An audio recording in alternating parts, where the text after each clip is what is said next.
Dans ces vidéos, je vais vous montrer comment calculer le volume d'une excavation à l'aide de l'instrument Leica TPS 200. Donc, supposons que vous avez déjà fait le levé du terrain existant, du point de terrain naturel, et puis les contracteurs ou les clients vous demandent quel sera le volume d'une future excavation.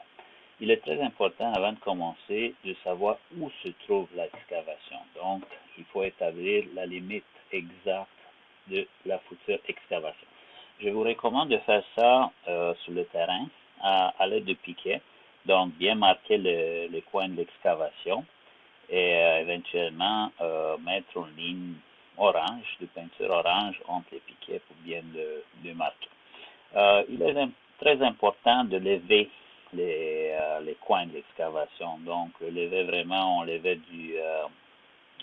levait topo avec une altitude. Puis vous pouvez aussi l'inclure dans la triangulation du terrain naturel, comme on fait en civil 3D. Donc, ça sera la forme de la future excavation. On voit que l'altitude du fond est à environ 30 mètres, puis on sait que l'altitude du terrain naturel est quelque part à 33 mètres, juste pour avoir une idée. Donc, je dirais que la profondeur de cette excavation-là, c'est quelque part aux alentours de 3 mètres. Comment qu'on fait ça? On a, avec l'instrument Leica TPS 200, le calcul direct du volume. Donc, supposons que vous avez déjà un job de créer, puis vous avez collecté tous les points de terrain naturel. Qu'est-ce que vous allez faire? Vous allez dans menu principal, programme, et vous allez choisir le programme de calcul de volume. On confirme la bonne job, la bonne configuration. On continue avec le F1. Ensuite, les programmes vous invitent à lever les points. Mais comme dans mon cas, les points sont déjà levés, je les ai importés dans l'instrument. Je peux passer directement, en fait, je vais faire la même chose que vous sur l'instrument. Donc, point levé, continuer. Ici, on va choisir un nouveau MNT, puis on va le baptiser,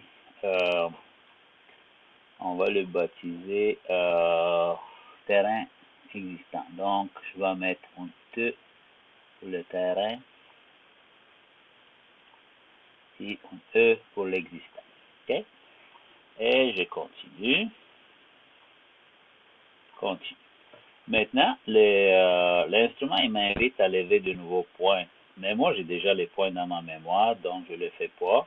Alors, je sors d'ici. Puis, je m'en vais à la prochaine étape, la triangulation du MNT. MNT, ça veut dire modèle numérique du terrain ou surface triangulée. C'est la même chose qu'en civil 3D, ou en anglais, si vous voulez, DTM, Digital Terrain Model. Donc, c'est la même chose. Je pèse sur la touche F1 pour continuer. Ici, c'est très important de choisir les bons MNT. Moi, j'en ai deux déjà parce que j'ai fait l'exercice à plusieurs reprises, là, juste pour m'assurer que tout va bien aller. Alors, c'est pour ces modèles, c'est pour ces surfaces-là, en fait, cette surface triangulaire terrain existant, que je veux ajouter des points. Donc, je vais ajouter des points à ma surface. Je pèse sur l'onglet Points. Et ici, vous avez plusieurs options. OK? Si je pèse sur la touche F3, il va m'ajouter tous les points de mon levé. Si je pèse sur la touche F2, ça va aller point par point. Dans ce cas-là, je pense que je peux peser sur la touche F3 pour ajouter tous les points. OK? Donc, je vois ici au message, tous les points sont ajoutés, excellent. Puis là, je vois mes points en fonction de la date où ils étaient créés. C'est sûr qu'avec le filtre de Leica, je peux éventuellement classer ça différemment par numéro de points ou par autres critères, code, etc. Mais je pense que pour l'exercice qu'on fait, c'est correct comme ça. Donc, j'ai mes points. Si je change ici pour la carte, je les vois sur la carte.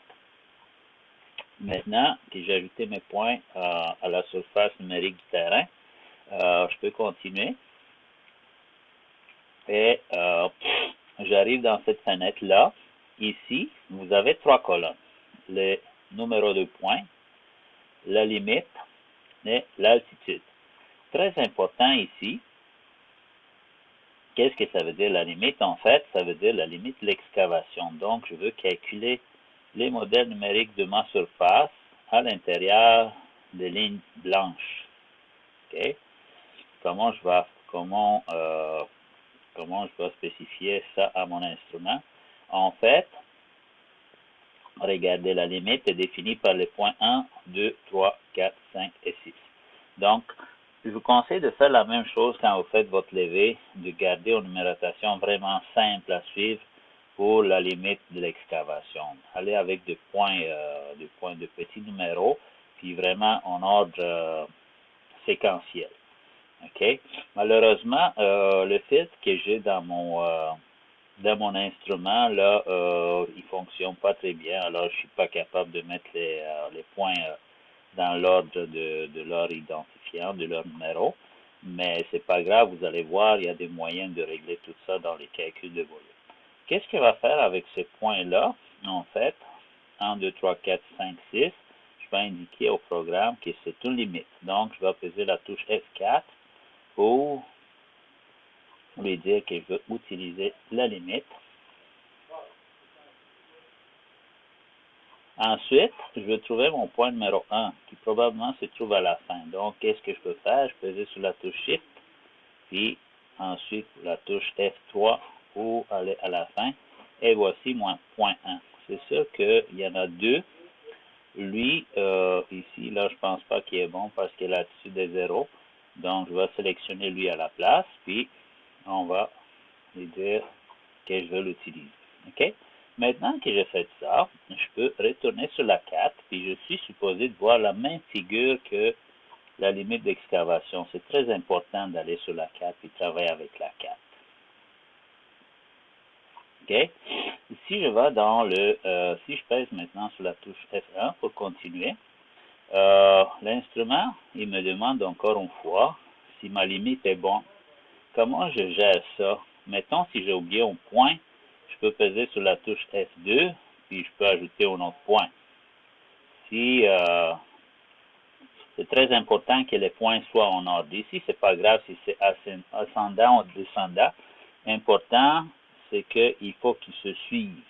Mais vous pouvez toujours changer l'ordre avec les touches F4 et F3.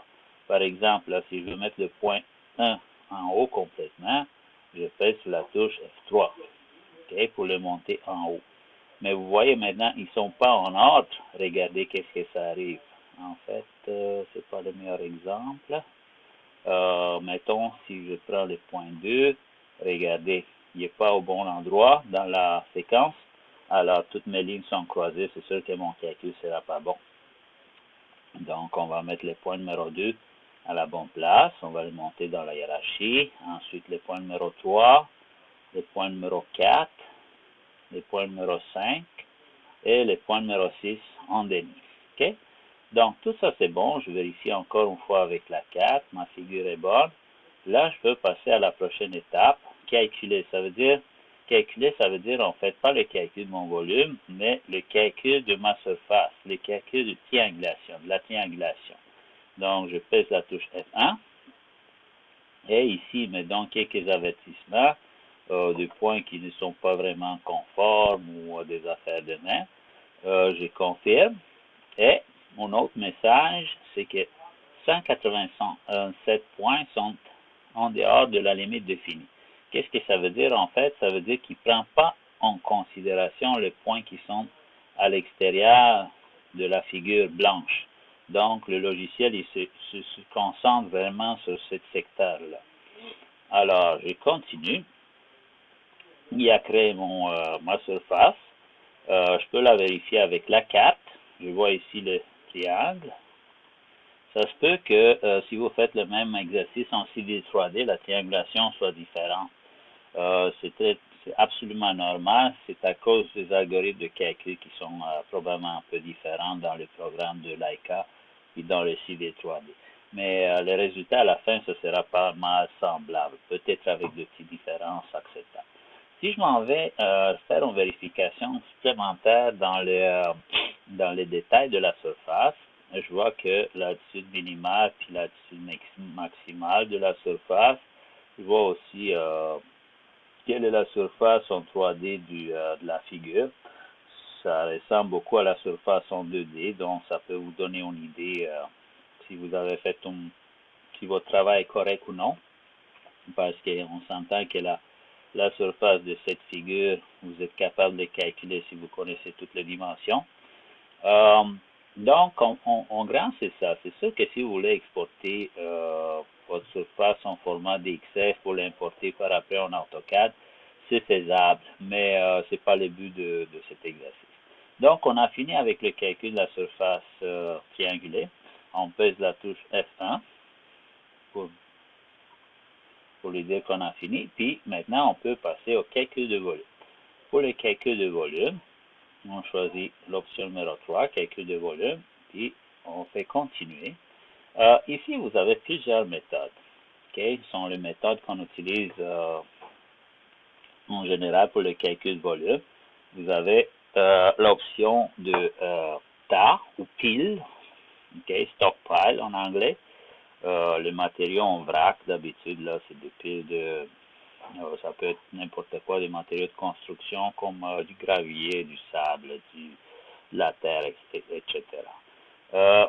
Vous avez aussi cette méthode-là, altitude vers MNT. C'est la méthode qu'on va prendre puisqu'on a déjà créé les modèles numériques de terrain, la surface, et on connaît l'altitude du fond. Donc, on connaît l'altitude du fond, c'est 30 mètres. Donc, c'est la méthode qu'on va prendre. Okay? Si, mettons, on avait un point sur le fond de l'excavation, puis on voulait savoir les volumes qui étaient déjà excavés, on aurait pu choisir l'autre méthode, point vers MNT. Ça, c'est un des exemples des applications qu'on peut avoir. Mais dans ce cas-là, on va prendre l'altitude. Donc, l'altitude ici, c'est 30 mètres. On confirme, puis on fait calculer. Et voici, j'ai mon volume bon, il devrait être de blé en fait, mais c'est les volumes d'excavation. Okay? Donc, 1304,46 mètres cubes. En fait, je pense que ça résume le calcul de volume. C'est sûr qu'on peut faire d'autres opérations comme l'exportation du rapport là, pour le client ou pour le contracteur. Mais mon simulateur, malheureusement, il ne contient pas tous les formats nécessaires pour ça. Donc, ça résume mon exercice. Merci pour votre attention.